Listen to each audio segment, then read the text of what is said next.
What's going on? Happy Monday. Welcome back to Let's Automate This. Here to give you guys a few updates from what's going on in the AI space. So OpenAI just had a podcast where the CFO of OpenAI, Sarah Fryer, and Vinay Khosla sat down and had an amazing discussion about AI, the AI industry. And there was a few interesting things that I took away from the conversation when it comes to robotics, when it comes to health, and when it comes to overall behavior in the AI space.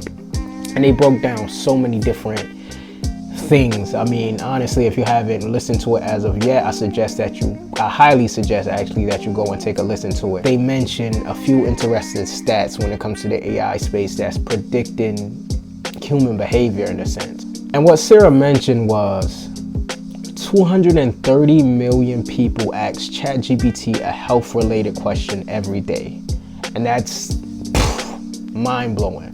Why? Because we understand that people are not only just becoming more conscious of their health, but they're taking their health into their own hands, like metaphorically and realistically. They're asking ChatGPT more and more questions about their health, and they're learning a lot, and they're doing a lot of research. One, we don't want people misdiagnosing themselves, but we also want people to be educated and to be able to get a second opinion when a doctor isn't around. They also mentioned that 66% of physicians use ChatGPT on a day-to-day. Another mind blown, right? So if people are asking health questions every day and 66% of physicians are using ChatGPT, that shows that ChatGPT health is going to be super big. What that's going to look like is going to vary, but we do know that physicians now have the latest research in the palm of their hands, right? They're not guessing, they're not just going off of what they learned in school. They're actually gonna be able to have a second opinion themselves, which I think is gonna be super, super fruitful for the healthcare industry. The next thing they talked about was the AI bubble and how people are gonna be able to measure what success is in the AI industry. API calls, and why that should be the measure of success. Reason being is, what is AI being used for? What are API calls, or what are the most frequent API calls? And how are people going to be using it, whether for automation, whether for their own knowledge, personal use, or AI agents? The future is here, it's just not evenly distributed, meaning people are operating in the future right now under our noses, right? So if you're in the AI space, you know that there's a lot of moving parts, there's a lot going on, and the average person does not know what's happening, right? All they know is ChatGPT. They're using it more so to ask questions and to generate images and videos, when there's a whole nother layer of AI that's happening right in front of their eyes. It's going to be interesting to see, because 2026 is going to reveal a lot of new things that's happening with AI. A lot of new technologies and startups are going to happen. In fact, they actually said that now is the most perfect time to even have a startup, because you're going to be able to move quicker, get more resources, have more technology, and honestly, this is the best time to start any business. They also talked about advertisement in ChatGPT and what that's going to look like. More so having the ability to have certain conversations with the ad or the advertiser themselves. So when an ad comes up on ChatGPT, what is that actually going to look or sound like? How are we going to be able to interact with the ads, right?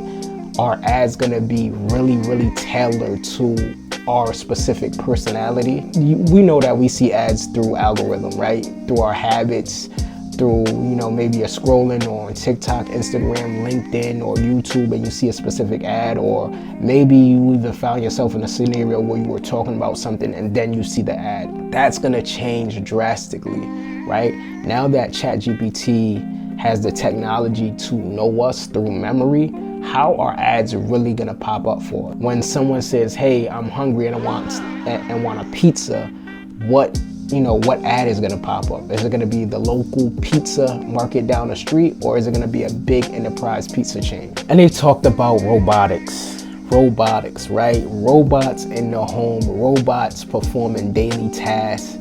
In fact, they actually mentioned that robots might be bigger than the auto industry in about 15 years.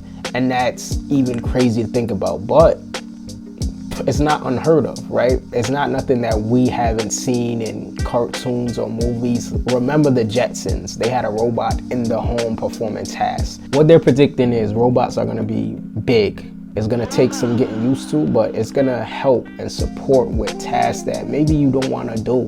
They already have robot vacuum cleaners that come and vacuum things when when a mess happens. But now they're gonna have a humanoid robot to perform specific tasks in the home, and that's gonna be amazing to see, right? Doing laundry, tightening up the living room when a guest is coming, or if you have small children. Robots are gonna be on the market just like cars are, keeping the home safe, sound, secure. AI and robots could support with social isolation, companionship, and that's something that's amazing. I come from the healthcare industry, and I understand that social isolation is a big thing for seniors. It's a big thing for a lot of people ever since the pandemic, to be honest with you. A lot of people moved away. You think about when people have kids and their kids go off to college and start living their lives, parents become socially isolated. But I understand from being in the healthcare industry that isolation could affect someone mentally and physically. So having a robot as a companion in the home might be super beneficial, right? You think of why certain people have home health aides. It's not just to help them with their day-to-day. They also love their home health aide. They have a bond and rapport with them. And if you know anyone who's a home health aide, or you know a senior who has an amazing home health aide, they brag about them all the time. That relationship is different. It's like they become a part of their family. They already have robot dogs, you know what I mean? They say dogs are a man's best friend. But think of a dog where you don't even have to feed, you probably just have to charge, right? You don't have to clean up after. And it does everything that a real canine would do or a real dog would do. I'm excited about the future, and there's just so much opportunity out there that is gonna benefit us. Like, people are so afraid that AI is gonna do this, AI is gonna do that, but there's so much good coming from it, and this conversation was amazing. So go ahead and take a listen to the OpenAI podcast.